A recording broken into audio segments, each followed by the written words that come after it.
Meus irmãos, então nós vamos para a terceira parte agora da nossa mensagem, que começa no versículo 8.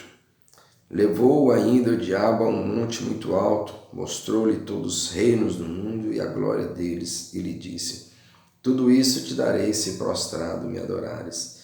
Então Jesus lhe ordenou: retira-te, Satanás, porque está escrito: ao Senhor teu Deus adorarás, e só a ele darás culto.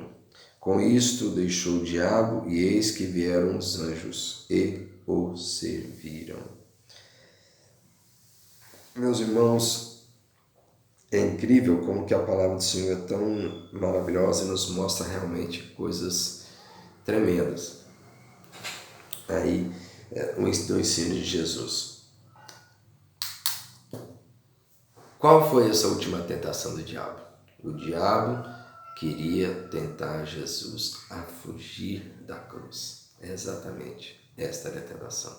Algumas pessoas chegam a perguntar assim: será que o diabo realmente ele tem todo esse poder que ele está oferecendo a Jesus? Será que ele realmente poderia dar a Jesus tudo o que ele quisesse? Algumas pessoas chegam a duvidar: bom, o diabo estava blefando, mas na verdade o poder que o diabo está oferecendo a Jesus nunca atraiu a Jesus. Essa é a questão. Muitos são tentados por este poder. E aliás, muitas pessoas acham assim que algumas pessoas poderosas, cheias de riqueza, cheias de grandeza, com todos os tesouros deste mundo, é porque fizeram algum tipo de pacto. Não necessariamente a pessoa tem que fazer um pacto com o diabo para poder conseguir todas as coisas. Na verdade, quando o diabo oferece essas coisas às pessoas, muito poder, muito dinheiro, muita riqueza, todos aceitam. Quando é o diabo, pode ser que não seja o diabo, mas quando o diabo oferece essas coisas, acaba afastando-os de Deus. Vocês se lembram quando Jesus falou da parábola do semeador? O que foi que ele disse? Ele disse que a semente, que é o evangelho, caiu em terra dura, em terra cheia de pedras, em terra cheia de espinhos e em uma terra boa. Aqui caiu entre os espinhos. Jesus, então, depois da interpretação, diz que são as riquezas deste mundo, os prazeres deste mundo, sufocam e então ela não consegue crescer e não produzir. É exatamente isso que acontece. As riquezas deste mundo, o poder deste mundo, muitas vezes nos seduz e nos afasta de Deus. E o diabo queria realmente afastar Jesus do propósito que ele tinha, o propósito firme de morrer na cruz. É interessante isso. Jesus, ele sabia desde o princípio que ele morreria na cruz. Por isso que eu disse lá no início que ele não se preocupava em morrer de fome, porque ele sabia que certamente ele morreria na cruz. E é interessante isso em Lucas capítulo 12, versículo 50, se você quiser ler na sua casa, aí onde você está, abra sua Bíblia e leia o versículo 50 aí deste versículo do capítulo, que diz assim: tenho, porém, um batismo com o qual hei de ser batizado. E ele falava da morte na cruz. E quanto me angustio até que o mesmo se realize. A alma do Senhor Jesus. O Senhor Jesus se angustiava grandemente, porque seria um momento em que ele estaria separado, completamente separado do Pai. Imagine isso, ele estaria separado do seu Pai.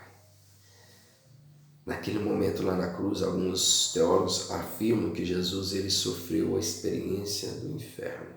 Não como na nossa visão, muitas vezes romântica, romantizada, de um inferno, de fogo, lago, essas coisas. Mas o que de fato o inferno é? A separação de Deus.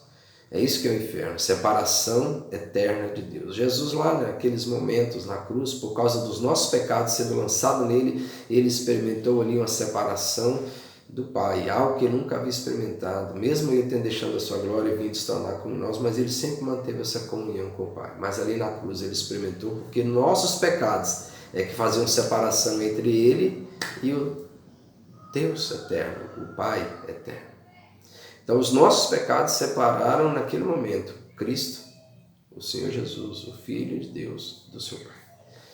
E o diabo queria então tentar Jesus a fugir desse momento de sofrimento, de dor, oferecendo-lhe grandezas, para que ele então simplesmente adorasse e ele chegasse até a glória. Então Jesus não precisava ir para a cruz, não precisava sofrer. Ele simplesmente deveria adorar o diabo ofereceu isso para Jesus. Você simplesmente me adora e você vai ter toda a honra, toda a glória que você merece.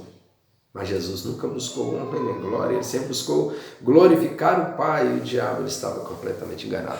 Mas infelizmente, essas tentações têm alcançado muitas pessoas e muitas vezes nós caímos na tentação do diabo de querer glória, honra, poder, riquezas, e muitas vezes nós nos prostramos diante dele, do diabo, para adorar. Não literalmente, às vezes, não porque façamos um pacto, mas simplesmente abandonamos a Deus, abandonamos a verdade e seguimos este caminho torto. Mas qual foi a resposta de Jesus? Novamente, citando a palavra de Deus, ele cita Deuteronômio e ele diz: somente ao teu Deus adorarás e somente a ele prestarás culto. Temerás e servirás ao seu Deus.